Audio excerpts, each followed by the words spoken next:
Yeah. All right, what's going on, everyone? Welcome back to Selling Ourselves, which is with an asterisk on it. So we're Jake Engel and Braden Stutzman. So the purpose of this podcast is one, just discuss and review the habits of the most successful people, athletes, entrepreneurs that we come across.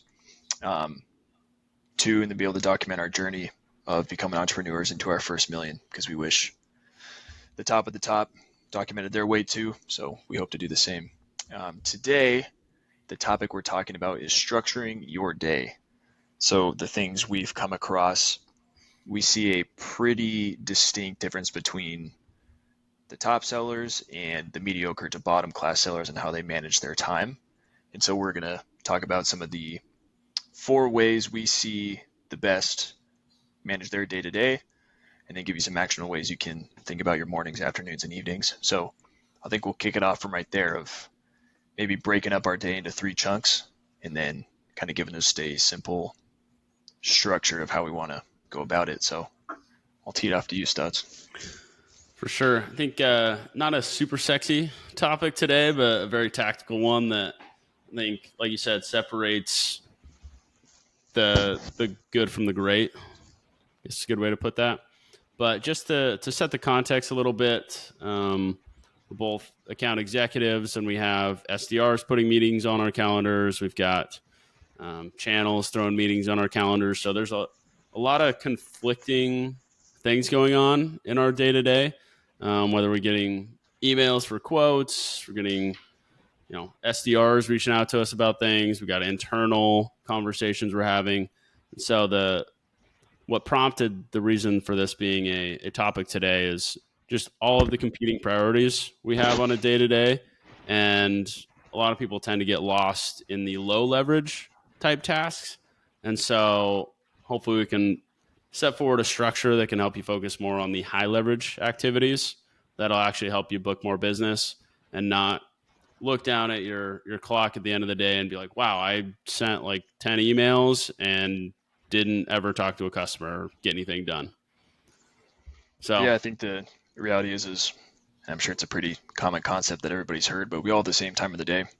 So any type of excuse you have of not getting certain things done, you don't have any more or less time than the next guy. So it's just what you do at that time and what you make of it will determine the type of outcomes you have. So I think us having this conversation will hopefully give people a better idea of maybe how to reframe their day and maybe time block it out to where they can get certain parts done and maybe take it a little easy on some of the lower leverage tasks with deliberate intent. But I think we're going to structure it to start with just morning, afternoons, and then end of day and or evenings. So I think you and I can both agree, and probably everybody, that the mornings are typically when we are our sharpest and can get the most done. Usually, depending on the time, it's where we have the least distractions. There's not a ton of people hitting our phones or inboxes, depending what time zone we're working in. But ideally, what we've seen is the top reps in top athletes or entrepreneurs, they eat the frog in the morning and they get their highest leverage activity done with, whether that's a business case, a demo recap email, a mutual action plan, putting a proposal together. Maybe if it's some type of outside work that you need to get your workout in or get your run in, whatever it may be that you don't necessarily want to do, but it's going to move the needle the farthest and the quickest, prioritize that first thing in the morning, get it out of the way. And that one makes the rest of the day easy because you just did the hardest thing first. And then two, like I said, whatever you need to do in order to move the ball forward, whether it's an account, just a personal achievement you're trying to go for, getting it out of the way just sets your day up for success that much better. So yeah, I think it's important to note, like the premise here is that you're one good rule of thumb is to structure your day the night before or at least the morning of and have a ton of like be very what's the right word? Not like direct, but very deliberate. So be very deliberate with how you're structuring your day. Don't just roll into the day and be like, oh, let's see what work brings me today. But actually being deliberate about, hey, my mornings are for these high value activities that I need to get done. And then my afternoons, I might structure to meet with people. And then, like you said, in the evening, I might be towards the end of my energy stores. So let's time block some time to do the admin work or the recap emails or whatever it is, some things that require a little less mental effort. But definitely structuring my day the night before or the morning of before I dive into it has been a game changer because now I'm not just at the mercy of when I get an email, I respond. It's like, no, I have a time to answer emails. I have a time to talk to that customer or do phone calls or whatever it is. Yeah, I think a big mistake people make is using their email as their calendar, as their to-do list, which may or may not be a good strategy, but to be in constant reactive mode of just incoming emails and just being on the alert and then not really doing much else if the emails aren't popping at that point in time. Yeah. It's so hard though, because Oh yeah. an email can mean you close a deal or not. And the timeliness of that too. So that's kind of the double-edged sword of if you sit and look at your inbox all day and just like respond as emails come in, you don't get anything done. But a lot of sellers have a fear that they're going to miss that one golden ticket email that comes through that needs a response right away in order to close a deal. And I think a little bit of that is kind of made up in your own mind that if you respond an hour later, it's not going to be that much different. But I don't know. What have you seen that in your experience, or have you seen an email where if you hadn't have gotten it in within the 10-minute time window you thought you had, you wouldn't have closed the deal?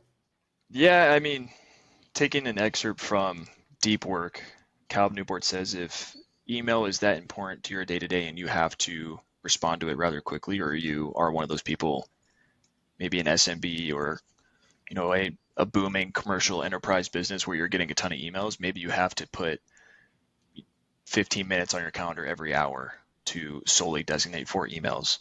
But I think the concept of always having your email open and always having the notifications pop up that take you away from maybe a high leverage task that you're working on, or then it kind of sucks you out of that flow. But from what I've seen, typically is usually the email can wait. If you respond to a question 2 hours later, or maybe even the next day, this may sound counterintuitive or an unpopular belief, but it also shows your prospect that your time is valuable and maybe gives them that sense of, okay, he has other things they're working on and I can't just access him whenever I need, which some people may disagree with, but some of the times when people get an email and they respond rather immediately, it might be a turnoff for your customer rather than giving it a couple hour delay and then showing that, hey, this person isn't the only priority on my list right now. There's other things going on, and it shows that they actually have stuff they're working on. I've heard that from other people before. I don't know who exactly said that, but being the type of guy that responds immediately to emails when they're sent all the time, sometimes it kind of gives off the wrong message to the prospect.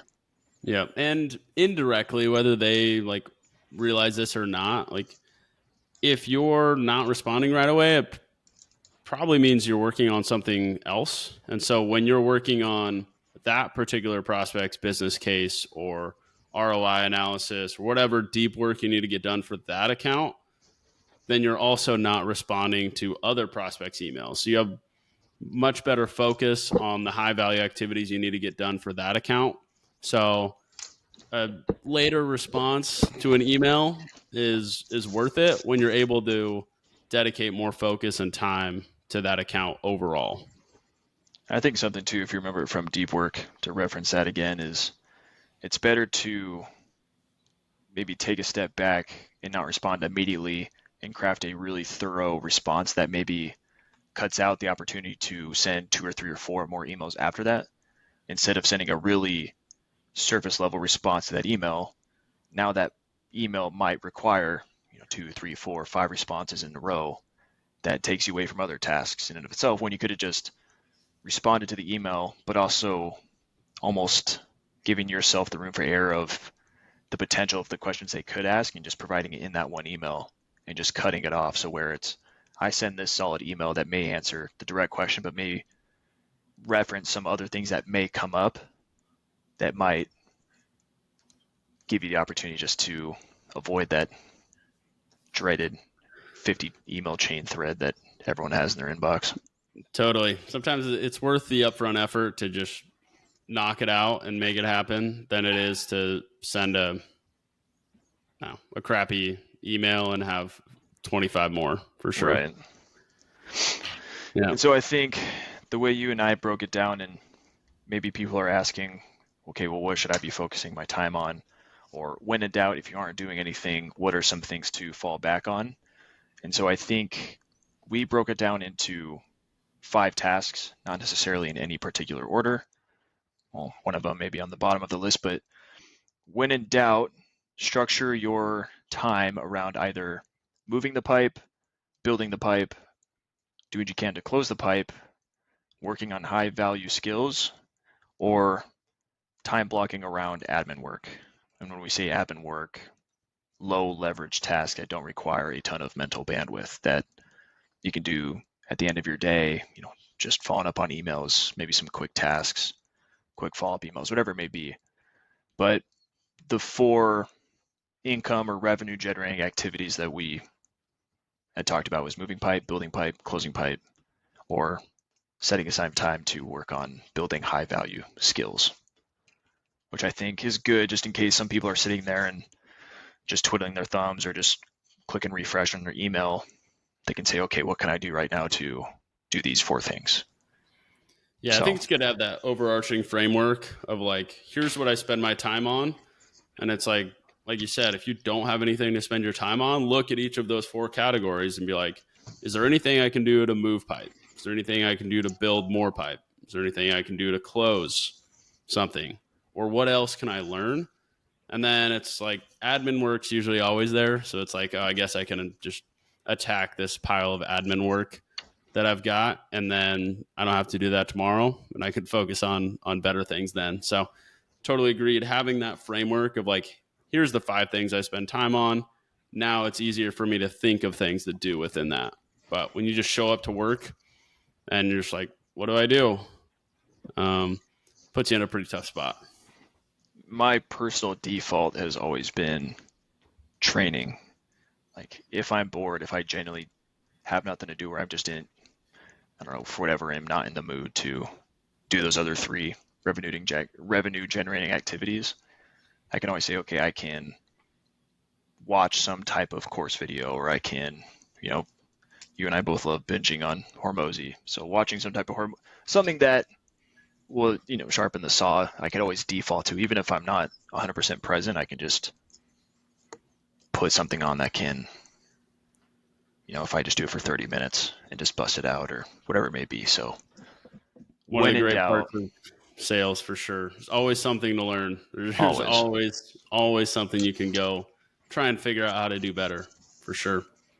Probably another video or podcast we'll talk about is you're not days or years away from what you want to do, your skills. And so when in doubt, learn something. Yep. Shout out Mosey and Chris Orlob's been saying that a lot lately, which is true. 100% true. People don't necessarily move a lot quicker. They choose the right skills to learn, and then they get really good at them, and then they choose the right next skills to learn. Yep. So I think we were going to wrap it up with maybe just a bonus topic of not only managing your time, but if you have the ability, managing your energy. If you want to give your 2 cents on that. Yeah, for sure. So I think as we hit on at the beginning, our calendars are at the mercy of other elements at times, but when we can craft our calendar how we want, generally it's best practice to time block things when your energy is at its highest, or time block in relation to where your energy's at during the day. So I know for me personally, right when I wake up in the morning, not like the most energetic, but 45 minutes after I wake up, that's probably like the most calm and mentally aware and mentally able to attack like tough mental tasks. So in that case, I'll try and structure my most intense mental tasks during that time period that I'm in the best state for that. And I have the most energy for that. And then other admin tasks that don't require a lot of mental effort, I just have to freaking knock them out and mindlessly go through them. Like I'll try and put those or time block those at a place where, right after lunch, and I know I'm going to have a big platter of barbecue or something, I'm going to be tired. Like that's when I'm going to time block that for. I'm not going to try and say like, oh, I'll write this business case right after lunch. Like that's probably not going to work. And I'm just going to be pissed off at myself for not doing a good job on it. No, you nailed it. Managing your time is somewhat useless if you're not managing your energy with it and aligning your either high or most high productive task at a certain point, lower, mid, whatever it may be, with certain points in the day when you're not at your peak or you're at your low. So some apps for that are Rise.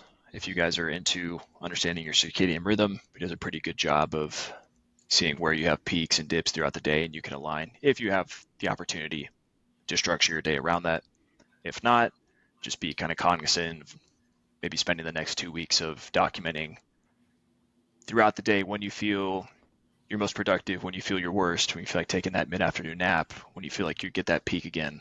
Kind of start documenting and noticing when you get after it a little bit more and structure your day around that.